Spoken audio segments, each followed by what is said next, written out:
नमस्कार प्रिय छात्रों, इस वीडियो में हम लेकर के आए हैं 7वीं कक्षा हेतु वसंत हिंदी के तीसरे पाठ का अभ्यास कार्य।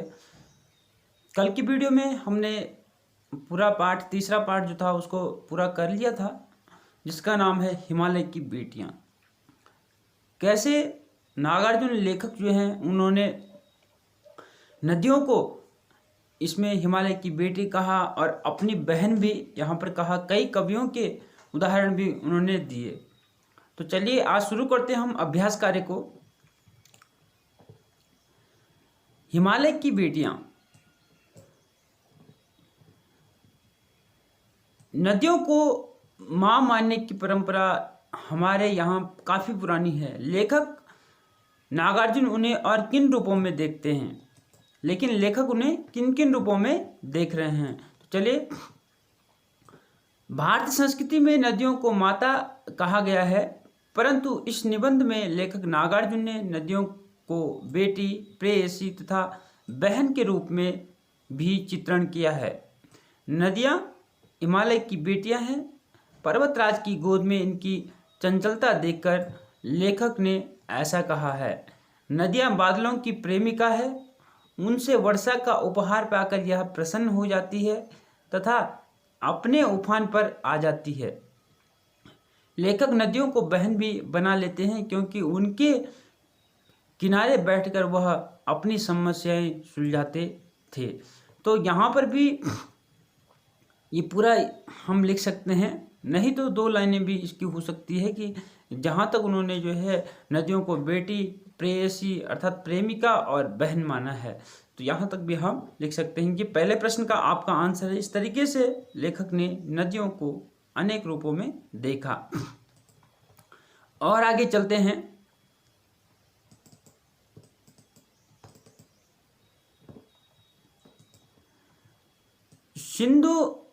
सिंधु और ब्रह्मपुत्र की क्या विशेषताएं बताई गई है। पुनः एक बार कहता हूं, सिंधु और ब्रह्मपुत्र की क्या विशेषताएं बताई गई है।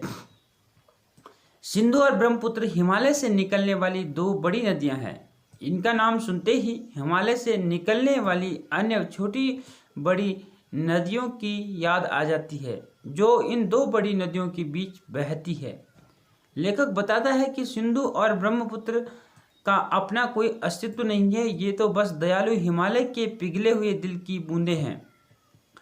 कहने का अर्थ यह है कि हिमालय पर जमी बर्फ पिघलकर नदियों का रूप ले लेती है और ये महानद बनकर समुद्र तक पहुंच जाती है तथा अनेक जो छोटी छोटी बड़ी नदियां हैं, छोटी बड़ी नदियां हैं, वो सभी मिलकर के इन 2 नदियों में क्या हो जाती है, मिल जाती है और ये दोनों नदियां ही महानदी बन जाती है। तो इस तरीके से लेखक ने यहाँ पर सिंधु और ब्रह्मपुत्र की विशेषताएं बताई थी। और आगे चलते हैं। काका कालेलकर ने नदियों को लोकमाता क्यों कहा। काका कालेलकर ने नदियों को लोकमाता क्यों कहा। नदियां माता स्वरूपिणी है। मानव सभ्यता के विकास में उनका महत्वपूर्ण योगदान रहा है। मानव जीवन के लिए ही यह आवश्यक है, यह जीवनदायिनी है। नदियों के किनारे ही मानव में अपनी पहली बस्ती बसाई और खेती करना शुरू कर दिया। नदियों के जल ने सिंचाई तथा भूमि की उर्वरा शक्ति बढ़ाने में महत्वपूर्ण योगदान दिया है। आधुनिक युग में पन बिजली परियोजना नदियों पर ही निर्भर है, अर्थात जो डैम बन रहे हैं, बिजली जहाँ से बन रही है, वो सभी नदियों पर ही निर्भर है। इतना ही नहीं, सदियों से नदियाँ गांवों और शहरों की गंदगी भी अपने साथ बहाकर ले जाती रही है, फिर भी वह हमारे लिए कल्याणकारी है। यही कारण है कि काका कालेलकर ने उन्हें लोकमाता कहा। काका कालेलकर ने जहाँ पे इनका वर्णन किया था नदियों का, तो वहाँ पे ये पूरा उन्होंने लिखा था। तो वही इसका आंसर भी होगा, क्योंकि नदियाँ हमारे लिए क्या क्या परोपकार करती है वो सभी इसमें दर्शाया गया है। इसीलिए उन्होंने नदियों को क्या कहा, लोकमाता कहा। प्रश्न नंबर 4 में चलते हैं। हिमालय की यात्रा में लेखक ने किन किन की प्रशंसा की है। हिमालय की यात्रा में लेखक ने नदियों, पर्वतों, बर्फीली पहाड़ियों, हरी भरी घाटियों, गहरी गुफाओं उपवनों, वनों तथा सागरों की प्रशंसा की है हिमालय की यात्रा में। तो हमने कल पढ़ा था उपत्यकाएं, अधित्यकाएं, तो वो पहाड़ियाँ थी, समतल मैदान कुछ थे, उसमें हरी भरी कुछ घाटियाँ थी जिनको हम अधित्यकाएं कहते हैं, उपत्यकाएं कहते हैं। तो इस तरीके से इन सब की प्रशंसा जो है लेखक ने अपने हिमालय की यात्रा में की, मतलब पहाड़ी यात्रा में। तो यहाँ तक आपका ये जो लेख से था हमने वही आपको पढ़ाया, आपको करना भी वही है। अब हम आगे चलते हैं। यहाँ प्रश्न नंबर 5 का इसका लेख से आगे का देखेंगे। अपने संस्कृत शिक्षक से पूछे कि कालिदास ने हिमालय को देवात्मा क्यों कहा। स्वर्ग से संबद्ध स्थानों में हिमालय का प्रमुख स्थान है, इसे देवताओं का निवास स्थल भी माना जाता है, इसलिए कालिदास ने हिमालय को देवात्मा कहा है। स्वर्ग से संबद्ध स्थानों में हिमालय भी है। कहते हैं कि हिमालय से ही स्वर्ग जाने की सीढ़ियाँ हैं, इसलिए और यहाँ देवता वास करते हैं, इसलिए कालिदास ने हिमालय को देवतात्मक कहा। इस 5वें प्रश्न को आप उसी में आगे वाले में ऐड कर लेंगे। और चलते हैं हम सीधे भाषा की बात में, जो बहुत ही इंपॉर्टेंट है, महत्वपूर्ण है। अपनी बात कहते हुए लेखक ने अनेक समानताएं प्रस्तुत की है। ऐसी तुलना से अर्थ अधिक स्पष्ट एवं सुंदर बन जाता है। उदाहरण स्वरूप संभ्रांत महिला की भांति वह प्रतीत होती थी। माँ और दादी, मौसी, मामी की गोद की तरह उनकी धारा में डुबकियां लगाया करता। अन्य पाठों से ऐसे 5 तुलनात्मक प्रयोग निकालकर कक्षा में सुनाइए और उन सुंदर प्रयोगों को कॉपी में भी लिखिए। तो कुछ अन्य ऐसे 5 जो तुलनात्मक प्रयोग है उनको निकाल करके हमें लिखना है कॉपी में। जैसे यहाँ देखेंगे कि तुलना की है किससे, एक अच्छी महिला से। किसकी तुलना की है, नदियों की। ऐसे ही माँ, दादी, मौसी और मामी सबसे तुलना की है किसने, किसकी तुलना की है, नदियों की धारा की, कवि ने। तो ऐसी कुछ और भी उदाहरण हमें लिखने हैं। कुछ उदाहरण है हम आपको बता देते हैं। जैसे लाल किरण सी चोंच खोल, चुगते तारक अनार के दाने। तो यहाँ पर भी जो है क्या है, लाल किरण सी चोंच को, जैसे लाल किरण है ना, ऐसे पक्षियों के चोंच होते हैं, इसलिए यहाँ पर तुलना है।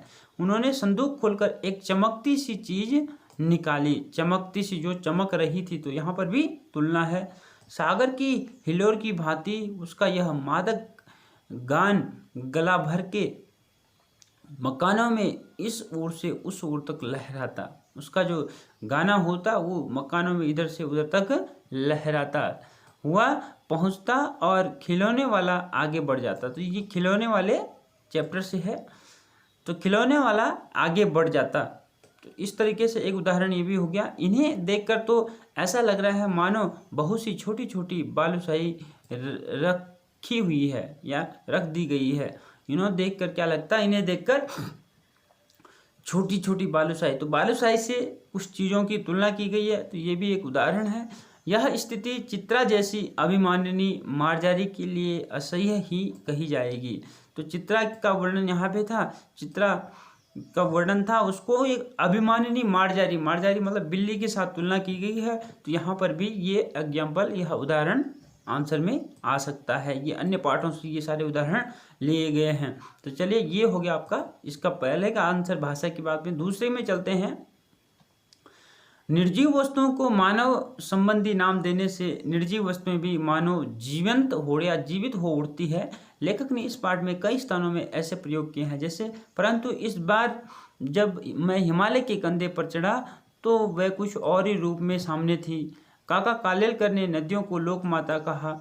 यहाँ पर देखेंगे पाठ से इसी तरह के कुछ अन्य उदाहरण ढूंढिए।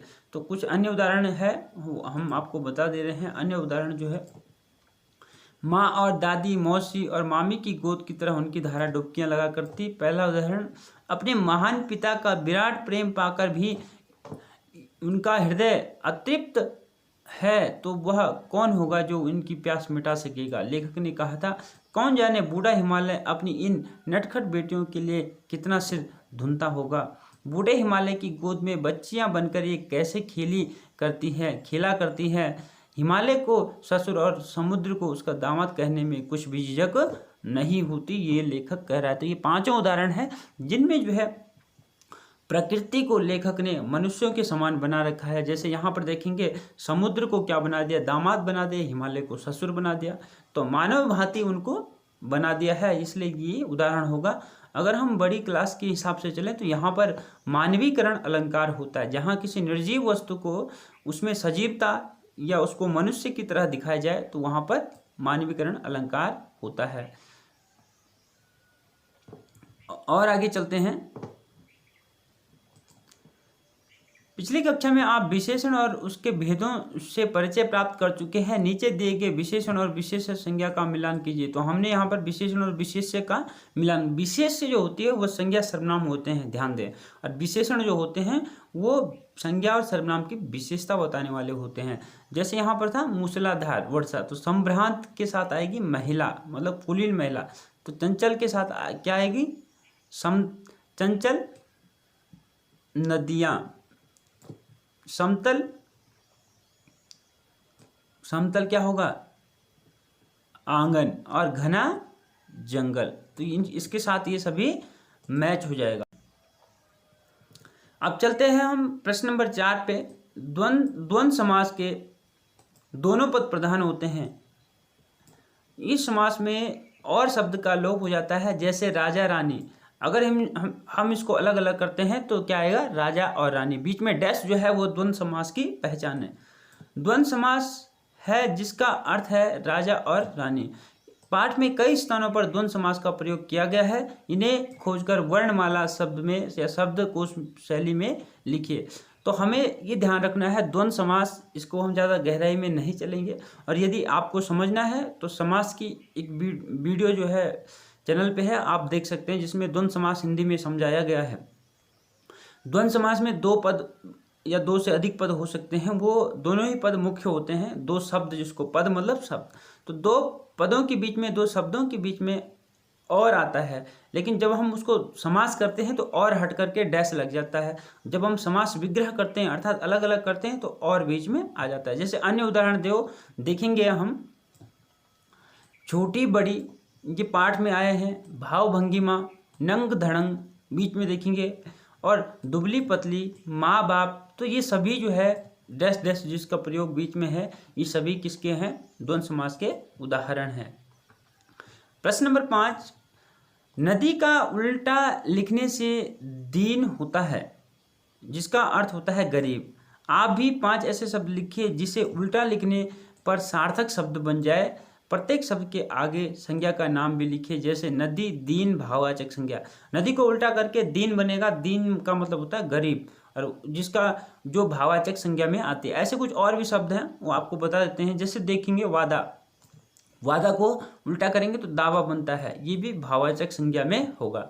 रात को उल्टा करेंगे तो क्या बनेगा, तार बनेगा। तार भी जो है क्या है, द्रव्यवाचक संज्ञा है। तार, नॉट तारा, स्टार नहीं है, ये तार है। तार मतलब एक लिक्विड सा, तो द्रव्यवाचक संज्ञा। नाम, नाम का उल्टा करेंगे तो क्या होगा, मना। क्या हो जाएगा, मना। तो मना भी क्या हो जाएगा, भाववाचक संज्ञा हो जाएगा। धारा, धारा को उल्टा करेंगे तो राधा। राधा व्यक्तिवाचक संज्ञा। राखी को उल्टा करेंगे तो खीरा। खीरा भी व्यक्तिवाचक संज्ञा। और राही को उल्टा करेंगे तो हीरा। हीरा भी व्यक्तिवाचक संज्ञा। नव को उल्टा करेंगे तो वन बन जाएगा, जातिवाचक संज्ञा। नमी को उल्टा करेंगे तो मीन बन जाएगा, जातिवाचक संज्ञा।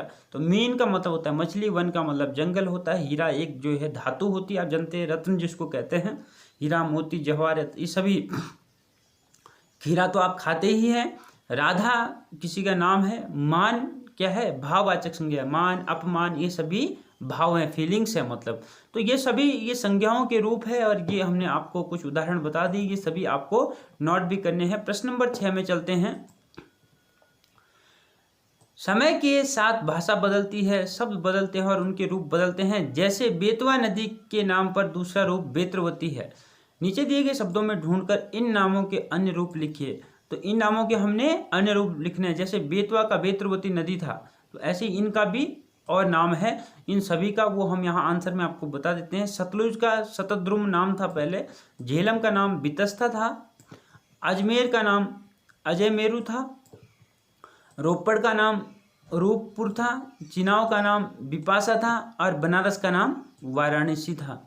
ये इन सभी के जो है नाम है। तो इन्हीं में से हमने जो है ढूंढ करके आपस में मिलाए हैं। तो चलिए और आगे चलते हैं। प्रश्न नंबर 7 में, उनके ख्याल में शायद ही यह बात आ सके कि बूढ़े हिमालय की गोद में बच्चियां बनकर ये कैसे खेला करती है। उपर्युक्त पंक्ति में ही के प्रयोग की ओर ध्यान दीजिए। ही वाला वाक्य नकारात्मक अर्थ दे रहा है। जैसे हमने कहा ख्याल में शायद ही यह बात आ सके कि, तो शायद ही यहाँ पर नकारात्मक है कि अभी फिक्स कोई नहीं है कि वो है होता है या नहीं। इसलिए ही वाले वाक्य में कही गई बात को हम ऐसे भी कह सकते हैं, उनके ख्याल में शायद यह बात न आ सके। तो न आ सके या ही आ सके, दोनों को हम ही की जगह पे न भी ऐड कर सकते हैं। इसी प्रकार नकारात्मक प्रश्नवाचक वाक्य कई बार नहीं के अर्थ में इस्तेमाल नहीं होते हैं। जैसे महात्मा गांधी को कौन नहीं जानता। तो कई बार जो है ये प्रश्नवाचक जो वाक्य होते हैं, सेंटेंस, ये क्या नहीं से भी प्रयोग किए जाते हैं। दोनों प्रकार के वाक्यों के समान 3-3 उदाहरण सोचिए और इस दृष्टि से उनका विश्लेषण कीजिए। तो जैसे हमने ये दोनों वाक्य ऊपर देखे, ऐसे हमने 3-3 उदाहरण और लिखने हैं। तो आपको ये बता देता हूँ यहाँ पर, वह शायद ही तुम्हें पहचान सके। वह शायद ही, तो ही की जगह पे न का प्रयोग हमने किया, वाक्य ये है, उसका विश्लेषण हमने किया।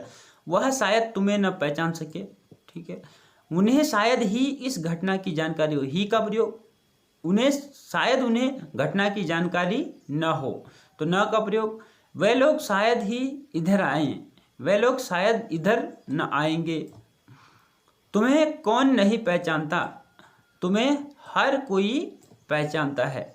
कौन नहीं पहचानता, नहीं से भी हम जो प्रश्नवाचक बनाते हैं। तो इसका मतलब है कौन नहीं पहचानता, मतलब सब, हर कोई पहचानता है। इस घटना की जानकारी किसे नहीं होगी, अर्थात इस घटना की जानकारी सभी को होगी। कौन यहाँ नहीं आना चाहेगा, यहाँ हर कोई आना चाहता है। तो इस तरीके से जो ही का प्रयोग था, नहीं का प्रयोग था, उनको हमने विश्लेषण करके दूसरे सेंटेंसों में परिवर्तित कर दिया। हम दूसरे तरीके से भी उनको बोल सकते हैं। विश्लेषण का मतलब यहाँ पर हम उनका दूसरा तरीका भी ढूंढ सकते हैं। जैसे मैंने कहा, एक कौन यहाँ नहीं आना चाहेगा, तो इसको मैं यहाँ हर कोई आना चाहता है ऐसा भी कह सकता हूँ। तो दोनों तरीके से ये सेंटेंस सही है और दोनों तरीके से हम कह सकते हैं। लेकिन अभी हमने पाठ के माध्यम से प्रश्न के अकॉर्डिंग इसका विश्लेषण ऐसा किया है। हो सकता है इनको तीसरे तरीके से भी कहा जा सके। तो चलिए, ये आपके प्रश्न अभ्यास को भी हमने पूरा करवा दिया है। तो प्यारे छात्रों, आज की वीडियो में इतना ही। मिलते हैं दूसरी वीडियो में दूसरे भाग के साथ। तब तक के लिए नमस्कार, धन्यवाद।